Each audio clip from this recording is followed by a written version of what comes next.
setiap orang itu berbeda cara pandangnya ya. Kalau Syafiq ini, pokoknya yang bahasa lama ini, kan lagi naik daun di internet ya, di medsos. Artinya saya tidak melihat separah itu untuk beliau, karena faktanya adalah ya, saya nggak pernah, saya sangat fan dengan beliau. Bukan karena saya Muhammadiyah, bukan. Tapi karena memang banyak sekali orang-orang itu sayang dan suka dengan cara beliau menyampaikan ilmu, cara menyampaikan apapun kajian tentang Islam. Maka dia selama ini selain ya kasusistik ini ya, beliau aman-aman saja di mana-mana, termasuk di Jakarta. Anda ngefans sama kajiannya Ustaz Syafiq Basalamah, tapi ada nggak yang disebutkan Kiai Damas tadi Anda dengarkan dari kajiannya? Oh enggak, saya tipikal saya. Ngikutin saya. Ada nggak semua yang Basalamah ini saya simpen di server dan saya ikutin semua. Misalkan ya, saya mendengar kemarin sebuah radio dialog mengatakan bahwa ini itu Wahabi suka membid'ahkan, tapi sebenarnya bahasa beliau bukan kamu bid'ah enggak, tapi secara definisi maksud saya kayak gini ini bid'ah, kayak bukan kemudian menyalahkan orang bahwa kamu bid'ah enggak. Sama dengan ini, WNA, WNI. Kamu WNA enggak begitu, kamu ulang, tapi itu hanya sematan saja, sematan definisi. Tapi bukan kemudian kalau dia mengatakan begitu, padahal sudah ditutup semua itu kanalnya Pak Reza Basalamah Syafiq itu. Nyata sampai sekarang Kominfo enggak pernah nutup kok. Anda sering sampaikan, umat Islam saat ini nih berada di titik yang sangat lemah sekali. Jumlah mereka banyak, 2 miliar juga.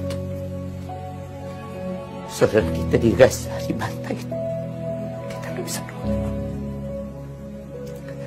Kita ribut dengan perkara-perkara yang seharusnya tidak kita ribut. Kalaupun ada perkara-perkara ilmiah yang harus didiskusikan, bisa didiskusikan. Sedangkan kita ketika ceramah, ya, ketika Anda menyampaikan ceramah, tujuannya mengajak orang kembali kepada agamanya. Apa tujuan lain? Gak ada sebenarnya. Dan harapan kita memang kita bareng-bareng bersama semua ormas yang ada, bersama semua yayasan yang ada, semua ustadz yang ada, bagaimana mengajak umat itu kembali kepada agamanya. Tapi ketika umpamanya ceramah nggak bisa, sedangkan kita tujuan itu mengajak umat itu kembali kepada agama Allah, ya ada kesedihan gitu. Tapi ya mau gimana lagi, kadang-kala persaudaraan tadi anak haram itu lebih penting ya. Daripada kita harus ribut, apalagi kalau terjadi baku hantam di antara saudaranya, siapa yang ketawa, siapa yang gembira gitu.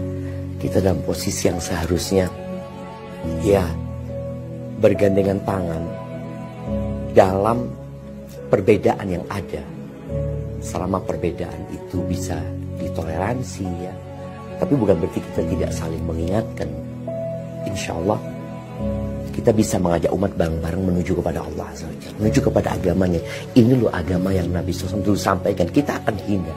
Yang jelas kita semua bersaudara dalam perbedaan yang ada. Selama perbedaan itu tidak mengeluarkan orang dari Islam, ya dia saudara kita. Sebenarnya anak ini sangat senang sekali kalau mereka manggil anak. Nggak pernah ada panggilan itu. Yang ada mereka membatalkan kajian kepada penyelenggara. Penyelenggaranya yang mendapatkan surat itu. Di Jember ini alhamdulillah kita pernah mengadakan pertemuan dengan waktu itu di mediasi sama MUI sama Kapolres. Kita bertemu dengan semua unsur NU yang ada di Jember ya. Ya alhamdulillah, artinya perbedaan itu ada, nggak bisa dinafikan. Perbedaan itu ada.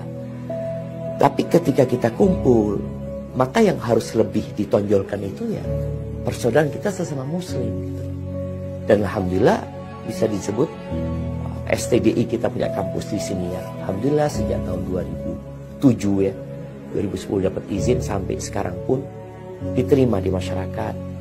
Yang mungkin awal-awal mereka nggak paham ya, dilihat jenggotannya aliran apa ya. Sampai anak pernah khutbah nikah di Jember ini.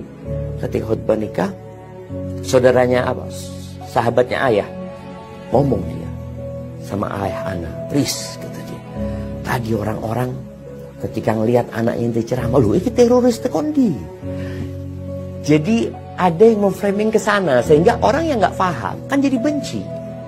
Tapi karena dianggap dia itu memiliki pemahaman yang menyimpang, dikatakan kalau sholat masjidnya dicuci, ada isu-isu yang beredar yang sebenarnya tidak benar gitu loh. Ketika dikonfirmasi, ya sebenarnya nggak ada masalah.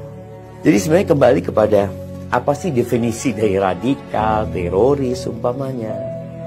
Kalau HTI mungkin jelas ya, sebuah ormas yang mungkin di Indonesia sudah dilarang. Yang jelas anak tidak ada hubungan apa-apa dengan HTI. Kalau bicara radikal dan teroris, mungkin gara-gara framing yang diberikan kepada jenggot dan cingkrang. Dan ketika Anda membaca, kenapa orang jadi radikal? Ini analisa dari orang-orang barat. Salah satunya itu karena belajar agama terlalu dalam. Akhirnya orang jadi takut belajar agama. Karena takut jadi radikal.